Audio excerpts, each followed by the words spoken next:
Hello trainers, and welcome to another Pokemon Omega Ruby and Alpha Sapphire Wi-Fi battle. That's right, I have another one for you. This time it's another GBA match between the New York Pidgeots and the Oakland Remoraids. Lieutenant Cruz is the owner of the New York Pidgeots, and Smogon, here in-game name, is the owner of the Oakland Remoraids. So without further ado, we can see that there's a nice team on both sides, but I just want to show you this battle really quick. I tried to record this once before, but I had my stream settings still on, and I didn't turn on my microphone, so everything wasn't saved. So we're going to have this one right here with the lead of the Espeon, Elite Espeon, sending out and the Deontay. Let me speak properly, at least for once.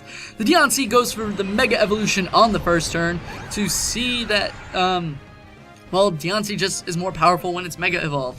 It's just that simple. It goes for the Protect to make sure that it doesn't take any damage, as we do see that Elite Espeon has the Grass Knot inside for the Mega Deontay.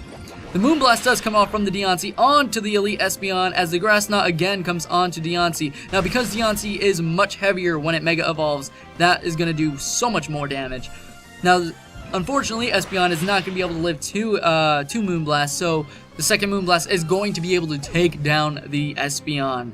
So Lieutenant Cruz is in a bit of a push here, as he sends in Elite Toys onto this Deontay, as Smogon decides to take back Deontay a little bit and send in Seismitoad instead, which is really cool right here, because we got a nice Mega Evolution from the Blastoise coming on, and we have Elite Toys now fully elite, fully mega, fully powerful.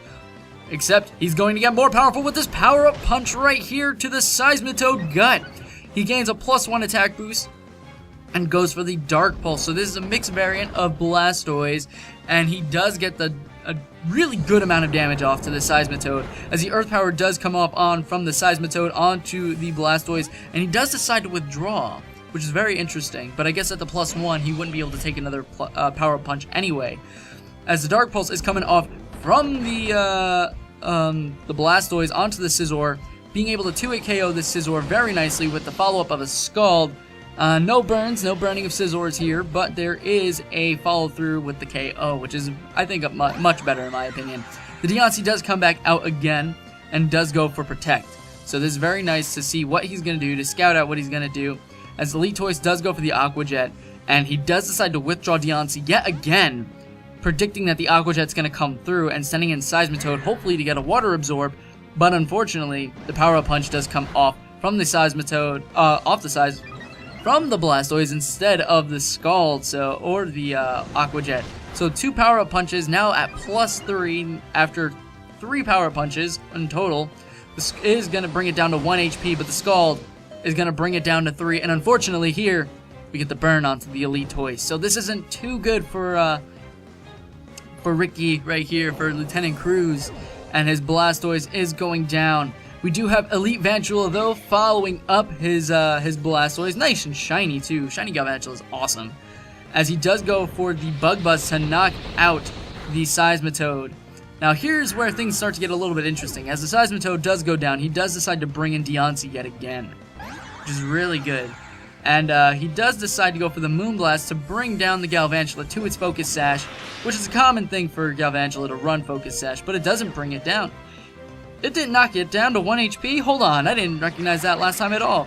He does decide to go for the Sticky Webs, and the Magic Bounce does bring it back, which is in Lieutenant Cruz's favor. And it's on the New York Pidgeot's favor, so the critical hit from the Bug Buzz does come, not doing enough damage to knock it out, but the Moonblast is going to be able to knock out this Elite Vantula again. Now, Lieutenant Cruz does have 2 contrary Pokemon on his field, on his side, and now he brings out one of them being the Malamar, Elite Malamar, so it's going to be getting a +2 boost from the Sticky Web, or +1 boost. I don't remember if it's +1 or +2. I should really look into that. As the superpower does come off, and he gets the +1 in both, he gets a boost in attack and defense as well. I'm not sure. I need to look into that more. +1, +2, it always confuses me.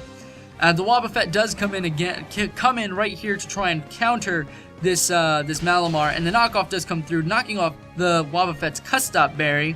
Forget what that does, but the counter does come off from Wobbuffet and take down Malamar. So unfortunately, the Malamar is down at this moment. But we do see the Honchkrow coming in to to try and take out this Wobbuffet and follow up. So very nice, avoiding the sticky webs as he needs to. The Hippopotas is now in, though. He does switch it out. It's so cute, Hippopotas. Sending out the Sandstream as well. You see Honchkrow using the Brave Bird onto this Hippopotas, which you're going to see is going to be doing a ton of damage, considering that it's probably a defensive Eviolite Hippopotas, but the critical hit probably did count for most of that damage. The Shell Bell is, we see, exposed onto the Honchkrow, receiving more recovery than normal. The Sucker Punch is coming through, but it fails because Hippopotas is going for the nice slack off and going to try and get some HP back. So very nicely done there on Smogon's side.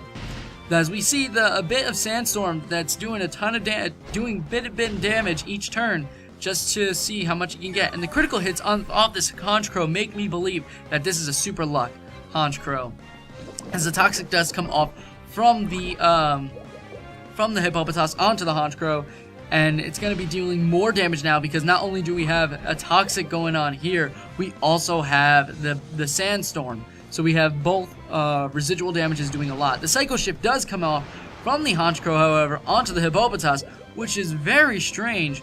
I don't know if it naturally gets that. I believe it does because it's on Wi-Fi. So we do see this Toxic do move on from the Hippopotas onto the Honchkrow itself.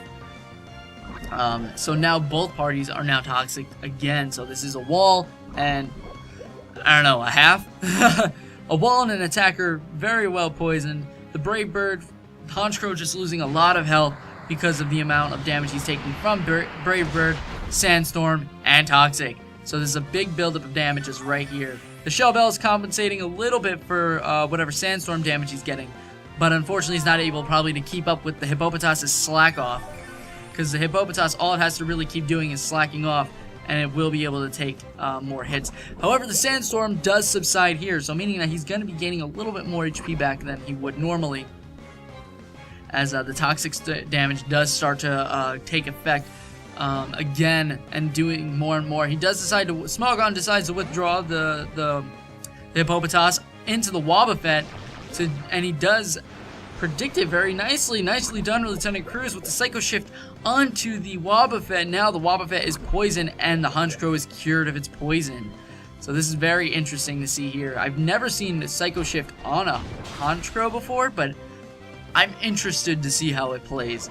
As he does go for the knockoff or Sucker Punch here to KO it, and he does get the Moxie Boost, not Noxie Boost, the Moxie Boost. So now he's at +1, I believe. If my knowledge of Pokemon boosts is correct, he's at +1. Now the Crawdaunt is right here, which the Sucker Punch is going to be doing a ton of damage to the Crawdaunt, but unfortunately it will not be able to live a hit from an adaptability Crawdaunt. Probably choiced, I'm assuming, or no, sorry, it is Life Orb damage, so that way it can get the Dragon Dances if it ever needed to. The Life Orb is taking some damage there, but it was able to knock off the Honchkrow, so it's a fair trade right there. However, Royal Elite, his MVP, as the contrary superior, does land in on the Sticky Webs, gets to plus speed, and gets the Leaf Storm off, getting him to +2, I believe. Or, yeah, it's a +2 with the Sharply Rose. And so now there's really nothing stopping this superior from just wrecking house in the rest of this battle. So we have the Hippopotas coming in to get the Sandstream off.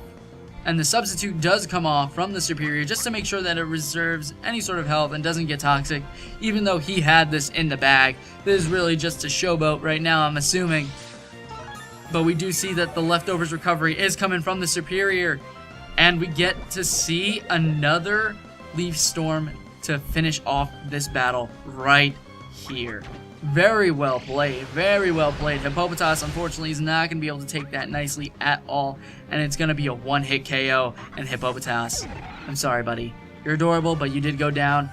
Lieutenant Cruz, you did a very nice job in your battle against Smogon right here. Both of you, good game, really good job. I can't wait to see both of your battles in the future, and I hope you guys do too. So, if you did enjoy this video, please be sure to leave a like and to subscribe to the channel if you have not done so already, because you already know that your support is greatly appreciated. And on top of that, don't forget to look into the description where you'll find the link to the Facebook page where the GBA is held, where we talk about it at least a little bit. And you'll also be able to find the links to my my own Facebook, being the Professor Sakura Facebook, as well as my Twitter, my Instagram, and my Twitch. I will be live streaming again probably on Thursday. I haven't really quite solidified the date yet. I'm still got to see what I've got to get done and see how things are going from there. But I will be live streaming again on Saturday at twitch.tv/Professor Sakura. So be sure to follow there so you don't miss the notification when I start streaming if you haven't already done so. We're at 67 followers, I believe, right now, or 68, something around there. So the more followers we get, the more often I'll probably be streaming, and the more entertainment and content you guys will be getting, and chances to battle me. That's where I like to battle. I like to battle on stream because I have a lot more time there, and it's very organized. So before I keep you guys any longer, I hope you guys enjoyed the rest of your day, your evening, or your night, depending on when you're watching this. But I will see you guys tomorrow, probably with another Pokemon Omega Ruby and Alpha Sapphire Wi-Fi battle, if not another Alpha Sapphire playthrough episode. But just stay tuned, so I will see you next time. Bye!